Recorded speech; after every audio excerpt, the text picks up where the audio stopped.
इस वीडियो की शुरुआत करने से पहले मैं आप सभी से एक सवाल पूछना चाहता हूं। आपकी स्क्रीन के ऊपर दो आंसर कॉपीज दिख रही हैं और मैं आपसे पूछता हूं कि इन दोनों में डिफरेंस क्या है। तो आप जल्दी से बोलेंगे भैया इस दो आंसर कॉपीज़ में एक डिफरेंस है कि पहली वाली आंसर कॉपी को फुल मार्क्स अवॉर्डेड है और दूसरी वाली आंसर कॉपी को नंबर पूरे नहीं दिए गए। और आप ये बोलेंगे भैया कंटेंट सेम है बट नंबर क्यों कट गए। अब बात आते हैं यही रियल क्वेश्चन के ऊपर। स्टूडेंट्स को एक बात नहीं पता कि जब जब आपकी आंसर्स कॉपीज चेक होती हैं there is a one thing जो कि सबसे ज़्यादा इंपॉर्टेंट है, आपकी पेपर की प्रेजेंटेशन। आप वहाँ पे खुद नहीं बैठ के अपनी कॉपी दिखा रहे हो, नहीं, आपकी कॉपी जा रही है टीचर के पास में और टीचर के पास में अगर आपकी कॉपी जा रही है डैट मीन्स आपका जो रियल प्रेजेंटेशन है या आपकी रियल जो नॉलेज है वो आपकी कॉपी शो कर रही है।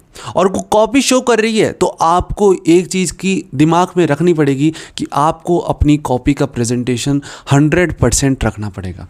बट भैया अब हमारे पास इतने दिन कम बचे हैं, क्या हमें पेपर की प्रेजेंटेशन पे क्या करें भैया, क्या करें? ये बहुत से सवाल हैं स्टूडेंट्स के और इसी के ऊपर मैंने एक ऐसी चीज़ तैयार करी है या ऐसा डॉक्यूमेंट तैयार करा है, ऐसे पॉइंट्स कवर करे हैं जिसे आप अभी भी अगर अपने ऊपर थोड़ा सा काम कर लेंगे ना तो मेक श्योर मैं इतना इंश्योर करता हूं कि जो आपकी जो नंबर की जो मार्क्स की ग्रोथ है वो 1x से 3x ज़रूर चली जाएगी।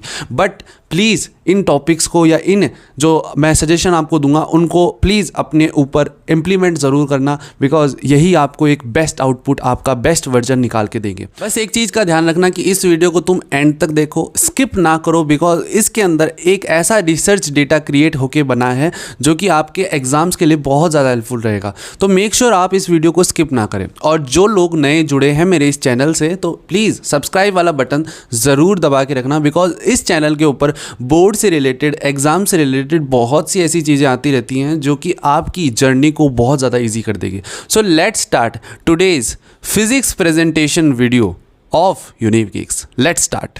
तो चलो शुरू करते हैं आज का ये वीडियो। सबसे पहले मैं पहले ही बता देता हूँ आपको एक कॉपी लेके बैठ जाना, बिकॉज मैं बहुत से इंपॉर्टेंट पॉइंट्स आपको बताऊंगा जो कि आपको बहुत ज़्यादा हेल्पफुल रहेंगे। तो इसे आप लिखते रहें तो ज़्यादा बेहतर रहेगा, क्योंकि अगर लिखोगे तो तुम्हारे दिमाग में जल्दी चीज़ें जाएंगी। ठीक है ना? तो आओ साथ साथ लिखेंगे, साथ साथ समझेंगे, सारे पॉइंट्स को एक साथ समझेंगे। ओके, तो लेट्स स्टार्ट। सबसे पहले फिजिक्स की पेपर प्रेजेंटेशन वीडियो। ये देखो, जैसे ही आप आए मैंने बहुत सी सारी चीज़ें पहले ही तैयार करके रखी थी क्योंकि हम नहीं चाहते कि टाइम वेस्ट हो अपना। ठीक है, पहले ले लेते हैं एक बढ़िया सा हाइलाइटर और ये ला हाइलाइटर। सबसे पहले भाई बात करते हैं proper hand writing and neatness. अब बात आती है भैया हैंड राइटिंग तो बढ़िया नहीं है, बढ़िया है नहीं, क्या करूँ, सैड वाला मुंह आ गया। अब बात बताओ, मेरी बात सुनो, हैंड राइटिंग डजेंट मैटर, समझ में आना इज़ मैटर। अब मैं यहाँ पे दो कॉपीज़ की आपको दिखाने वाला हूँ, अगर जहाँ से देख सको, मेरी अगर स्क्रीन हट सके तो दो कॉपीज़ आपको यहाँ पे दिख रही है। ठीक है, दो कॉपीज़ के अंदर सबसे पहले अगर मैं दिखूँ तो एक कॉपी के अंदर अच्छी राइटिंग है, ठीक है, और एक कॉपी के अंदर इतनी बढ़िया राइटिंग नहीं है। बट एक चीज़ समझना, यहाँ पे दोनों कॉपीज़ के अंदर चीज़ें समझ में आ रही हैं और समझ में आना इम्पॉर्टेंट है। ये नहीं कि आपकी कॉपी की हैंड राइटिंग इतनी प्यारी होनी चाहिए कि भाई दूर से ऐसा लगे कि गुलाब फेर क्या है या कैसा है, बढ़िया नहीं, इतना इम्पॉर्टेंट नहीं है। बट एक चीज़ इम्पॉर्टेंट है कि आपकी कॉपीज़ के अंदर आपको जो लिख रहे हो वो समझ में आना चाहिए। एक बात और याद रखना, देखो सबसे पहला पॉइंट ही ये था, बट एक भी बात मेरी याद रखना, आंसर शीट को ना जितना ज़्यादा साफ़ सुथरा तुम रखोगे ना उतना ही तुम्हारा हेल्पफुल रहेगा। तुम क्या करते हो, तुम लिखते ऐसे हो बट काटते 3 बार हो। अगर भाई तुम इतना काटोगे ना तो टीचर को वैसे ही इरिटेशन हो जाएगी कि नहीं यार क्या लिखा है इसने, लगता है ये इसको आता नहीं है और इसने कुछ लिखा नहीं है, तो वो 3 नंबर की जगह वो 1.5 नंबर लिख के चला जाएगा, जहाँ कि तुमने वो पूरा का पूरा आंसर तुम्हें आता था बट तुम्हारे इस एटीट्यूड की वजह से तुम्हारे नंबर कट गए। अब इसी चीज़ को साफ यही करो कि भाई पहले सोचो और समझो और उसके बाद रिप्लाई करो। ठीक है ना?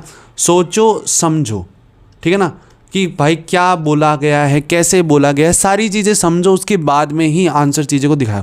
उसके बाद में सबसे इंपॉर्टेंट चीज़ आंसर का स्ट्रक्चर। अभी मैं बहुत सी चीज़ें लिखूंगा, साथ में मैं आपको प्रैक्टिकली भी दिखाऊंगा। पहले इतना चीज़ें आपने लिख लिया है तो दिल वाइट वाला हार्ट जल्दी से कमेंट सेक्शन में लिखना कि हाँ भैया लिख लिया मैंने।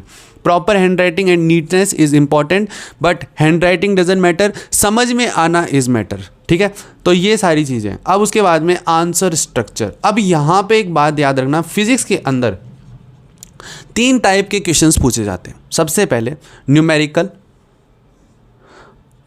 थ्योरी और डेरिवेशन, ये 3 ही आते हैं। डेरिवेशन हो गई प्लस डायग्राम मान लेते हैं, चलो ठीक है, ये 3 ही होंगे, ठीक है। इसके अलावा कोई क्वेश्चन नहीं होगा, ठीक है। यही 3 टाइप के होंगे।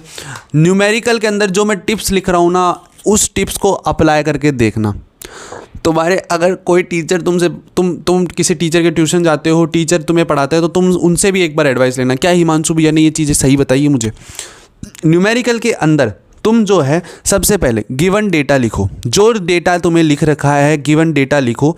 गिवन डेटा अगर लिखोगे तो तुम्हें एक पता चल जाएगा कि सारी चीज़ें क्या है। देखो, जिस हिसाब से जो पैटर्न होता है ना, मैं वही पैटर्न बता रहा हूँ, और मैं प्रूफ भी दूंगा कि किस हिसाब से एक स्टूडेंट ने फॉलो कर रखा और उसको पूरे नंबर भी मिले हैं। गिवन डेटा लिखो, दूसरे नंबर पे उसका फॉर्मूला लिखो। फॉर्मूला लिखो, जो भी उस क्वेश्चन में पूछा गया है फॉर्मूला लिखो और उसमें वैल्यूज़ को पुट करो, वैल्यूज़ पुट करो, ठीक है। चौथा point, step by step solve करो। स्टेप बाय स्टेप सॉल्व करो। उसके बाद में स्टेप बाय स्टेप के बाद में फाइनल आंसर, जो भी फाइनल आंसर आ रहा है उसे एक बॉक्स में रिप्रेजेंट करो। अब मैं दिखाता हूं तुम्हें एक ही कॉपी के अंदर, जिसमें तुम्हें ये सारी चीज़ें दिख जाएंगी। ये एक स्टूडेंट की कॉपी है, ठीक है, ये एक स्टूडेंट की कॉपी है। अब इस कॉपी के अंदर तुम कुछ चीज़ें देखना, नोट करना। सबसे पहले क्या इसने ये चीज़ें लिखी है कि क्या दे रखा है, R = 10 सेंटीमीटर, ये दे रखा है नहीं दे रखा, प्लस उसके अंदर उसने कन्वर्जन भी किया है। उसके बाद में क्या दूसरी चीज़ भी लिख रखी है, हाँ भाई ये भी दे रखा है। तीसरा नंबर पॉइंट, भाई तीसरा नंबर पॉइंट, क्या इसने फॉर्मूला लिखा, तो फॉर्मूला का नंबर मिला इसको। ये एक, मैं बता देता हूँ, ये एक अच्छे स्टूडेंट की पहचान होती है। फॉर्मूला लिखने के बाद में क्या इसने ये चीज़ें, सारी चीज़ें स्टेप बाय स्टेप फॉलो करी, स्टेप बाय स्टेप फॉलो करी, ये फॉर्मूला लिखा, और उसके बाद में जो लास्ट आंसर है, चलो इसने बॉक्स में नहीं बट एक ऐसी चीज़ में रिप्रेजेंट करा कि हाँ भाई लग रहा है कि ये जो चीज़ है इसी, ये ही आंसर है, ये ही आंसर है।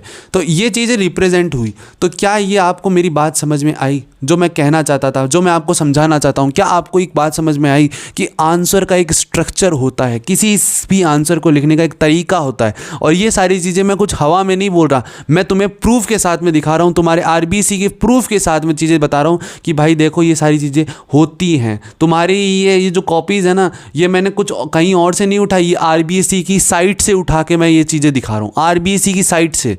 अब मैं बताता हूँ थ्योरी के अंदर जो मैंने न्यूमेरिकल के अंदर पॉइंट्स लिखे हैं, अगर तुमने लिख लिए हैं वाइट प्लस रेड हार्ट भेजो जल्दी से, ठीक है। अब उसके बाद में बात करते हैं भाई थ्योरी के अंदर की, थ्योरी के अंदर क्या चीज़ें हैं, ठीक है।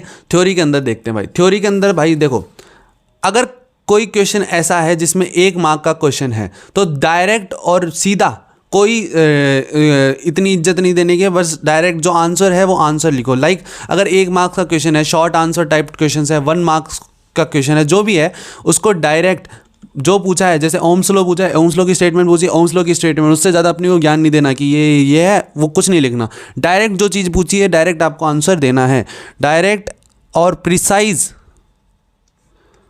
प्रिसाइज आंसर लिखो, ठीक है। Point number 1। Point number 2, paragraph को छोटा रखो। अभी मैं दिखाऊंगा और तुम्हें दिखाऊंगा, पैराग्राफ को छोटा रखो। और उसके बाद में मोस्ट इंपॉर्टेंट चीज़, पॉइंट्स में लिखो। अभी मैं दिखाऊंगा तुम्हें यार, तुम्हें क्या लगता है कि ये कोई भी ऐसे बोल दूंगा कि हवा में, ठीक है। और 1 मोर इंपॉर्टेंट चीज, हेडिंग और सब हेडिंग का प्रयोग करो, हेडिंग और सब हेडिंग का यूज करो। अभी मैं दिखाता हूं, चलो let's see the proof. Proof के साथ में बात करते हैं, ऐसे हवा में थोड़ा ना कह देंगे कुछ भी। लेट्स सी, एक बच्चे ने ये आइंस्टाइन का प्रकाश विद्युत समीकरण लिखा है। क्या मैं एक चीज़ मैं पूछ सकता हूं तुम सभी से और तुम मुझे इस चीज़ का जवाब देना, क्या इस स्टूडेंट ने, ठीक है, क्या इस स्टूडेंट ने सारी चीज़ें पहले उसने हेडिंग लिखी कि क्या पूछा है क्वेश्चन, क्या इसने हेडिंग लिखी? बोले कि हाँ भैया हेडिंग तो इसने लिखी है। क्या इसने हेडिंग लिखी? ठीक है। उसके बाद में हेडिंग के बाद में क्या इसने सारी चीज़ें प्रिसाइज लिखने की कोशिश की? बोला हाँ। भैया उसके बाद में आपका एक पॉइंट आपने बोला कि पॉइंट्स में इसने लिखा है या नहीं लिखा। तो मैंने क्या पूछा, ये पॉइंट्स में लिखा है नहीं लिखा, पॉइंट्स में भी लिखा है, तो क्या ये दोनों चीज़ें सही हैं या नहीं है? बोले कि हाँ भैया सही है। प्लस इसके अंदर लास्ट में इसने इक्वेशन भी ऐड कर दी जो कि इसके आंसर को एकदम एक फ्लावर बना दिया भाई। इसने सोचा था कि फायर है बट नहीं, फायर बना दिया, फ्लावर समझा था पर फायर बना दिया। ठीक है, तो ये क्या चीज़ें मेरी समझ में आई? तुम्हें क्या लगा, तुम सोच के आए थे कि भाई ये कुछ हवा में बता देंगे, बट कुछ इंपॉर्टेंट अब लग रहा है कि हाँ भैया सब एकदम प्रूफ के हिसाब से आपने बोला कि हाँ भाई न्यूमेरिकल और थ्योरी का कोई एक आंसर स्ट्रक्चर होता है और उस आंसर स्ट्रक्चर के अकॉर्डिंग आपको सारी चीज़ें समझ में आई। क्या मेरी सारी चीज़ें अब आपको समझ में आ रही है? और अब ऐसा लग रहा है कि हाँ भाई अगर मैं इन पॉइंट्स को अगर अपन में ऐड करूँगा तो क्या मेरे अंदर एक ऐसा चेंज या मेरी कॉपी के अंदर एक ऐसा चेंज दिखेगा जो मेरे आंसर्स के लेवल को इंक्रीज़ कर देगा, और जो मेरी प्रिपरेशन है वो 2x तो कर ही रहा है हिमांशु भैया, बट उसके साथ साथ मेरी जो आंसर की प्रेजेंटेशन है वो 1x से 3x पे चली जाएगी। क्या अब तुम्हें फीलिंग आ रही है? चलो अभी भी कुछ चीज़ें बहुत सी मिसिंग है। डेरिवेशन प्लस डायग्राम, अब ये एक टॉपिक है जिसमें डेरिवेशन प्लस डायग्राम की बहुत ज़्यादा प्रॉब्लम होती है कि बच्चों को ऐसा लगता है डेरिवेशन प्लस डायग्राम किस हिसाब से लिखना होता है, किस हिसाब से उसको अपने को दिखाना होता है। डेरिवेशन प्लस डायग्राम का सबसे पहले कॉन्सेप्ट समझो भाई, पहले कॉन्सेप्ट समझो। अब अगर मैं बता दूं कि जैसे उसने बोल दिया कि मिरर फार्मूला है या लेंस मेकर फार्मूला है, तो सबसे पहले आपको ये बात पता होनी चाहिए कि इसका फार्मूला क्या है, इसकी क्या पूछती है, इसकी क्या पूछा, कॉन्सेप्ट क्या है, और उसके बाद में मुझे आंसर लिखना है। नहीं तो मैं हवा में थोड़ा ना लिख दूंगा कुछ भी। पहले कॉन्सेप्ट समझो, फॉर्मूला उसका लिखो। ठीक है, फॉर्मूला लिखो। ठीक है, और स्टेप्स एक्सप्लेन करो।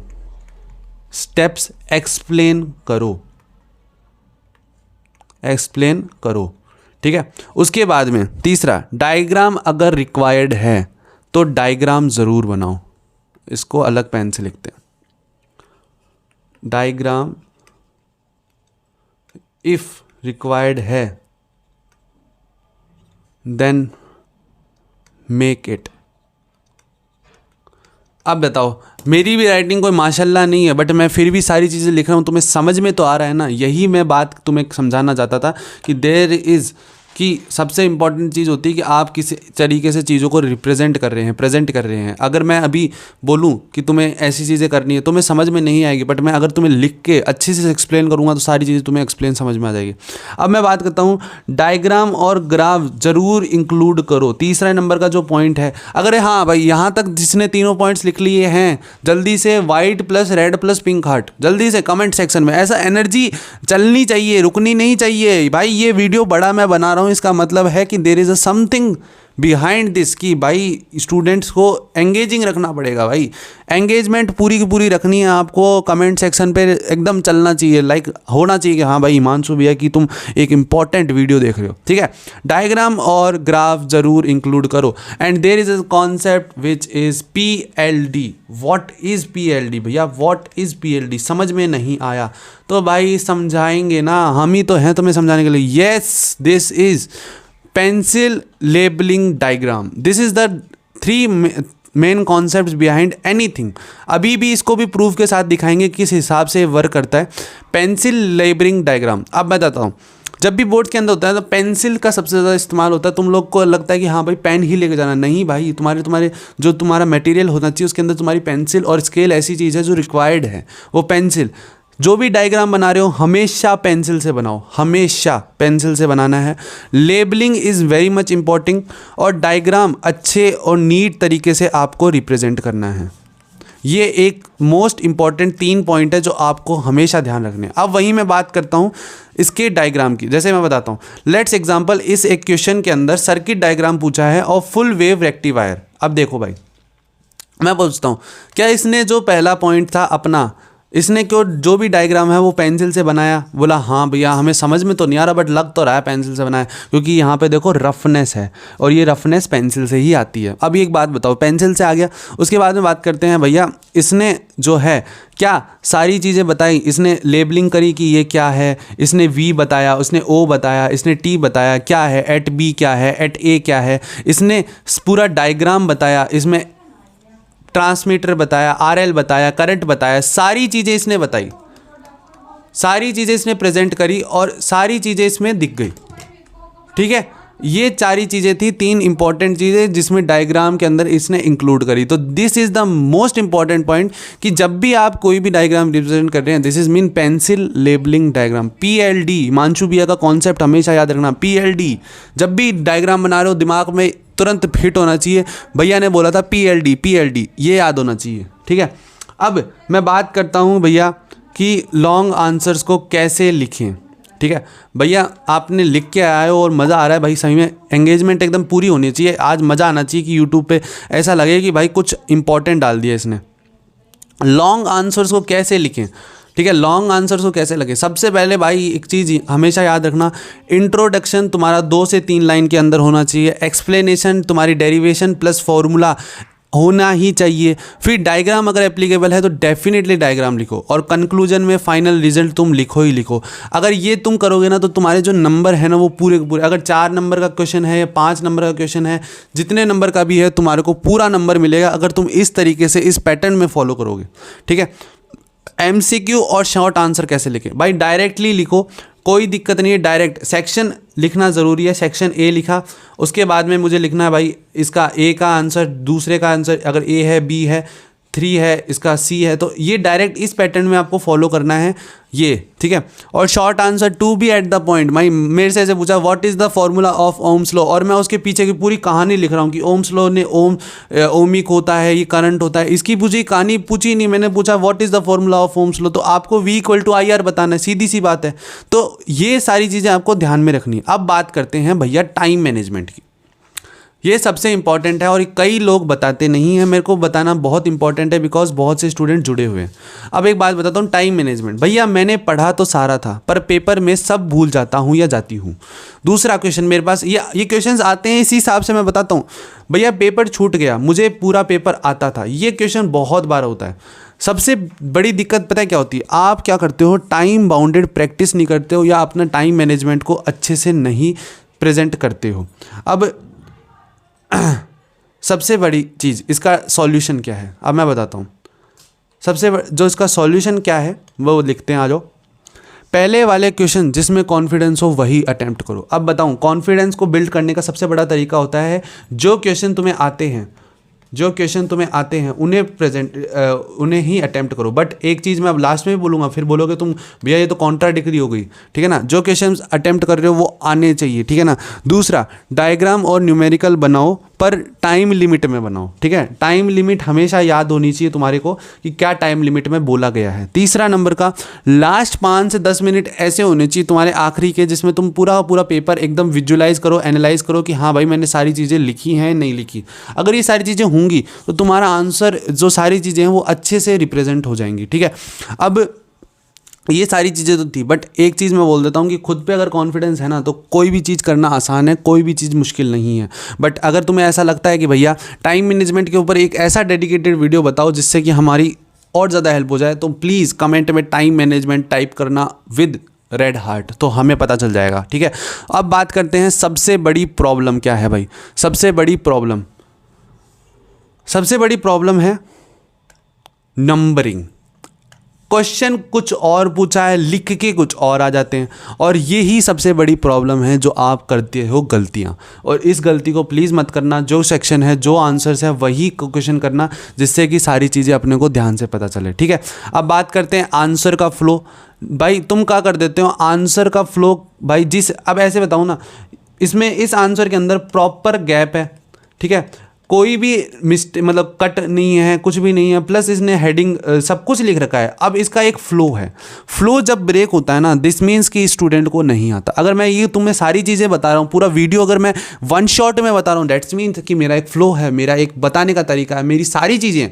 और मैं सारी चीज़ें इस तरीके से क्यों बता पा रहा हूँ, बिकॉज मुझे सारी चीज़ें पता हैं, तभी मैं बता पा रहा हूँ।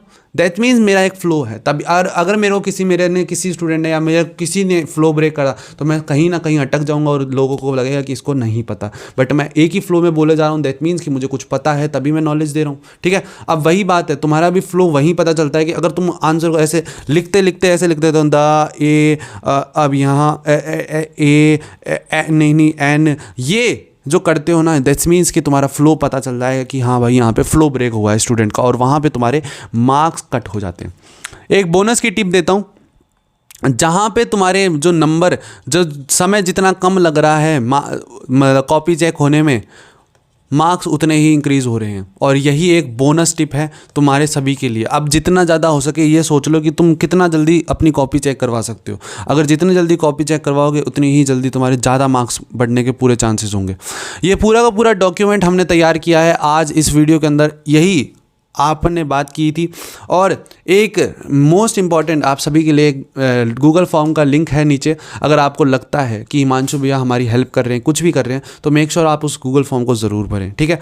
मिलते हैं अगले वीडियो के अंदर, तब तक के लिए प्लीज़ जो भी वीडियो चाहिए प्लीज़ कमेंट सेक्शन में ज़रूर बताते रहना। ये बड़ा वीडियो ज़्यादा हो चुका है, 22 मिनट का हो चुका होगा या 20 मिनट का, आई डोंट नो, बट जो भी है प्लीज़, अगर आपने one shot at the end तक देखा तो प्लीज़ रेड हार्ट ज़रूर शेयर करके जाना, ताकि पता चले कि हाँ भाई स्टूडेंट्स हमें आज भी इतना ही प्यार करते हैं।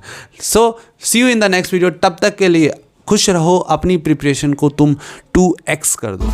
We can do it, बस ये याद रखना, मेहनत का दीपक जलाए रखना, सपनों की दुनिया में उड़ते चलेंगे जब साथ है हिमांशु भैया, जीत के रहे।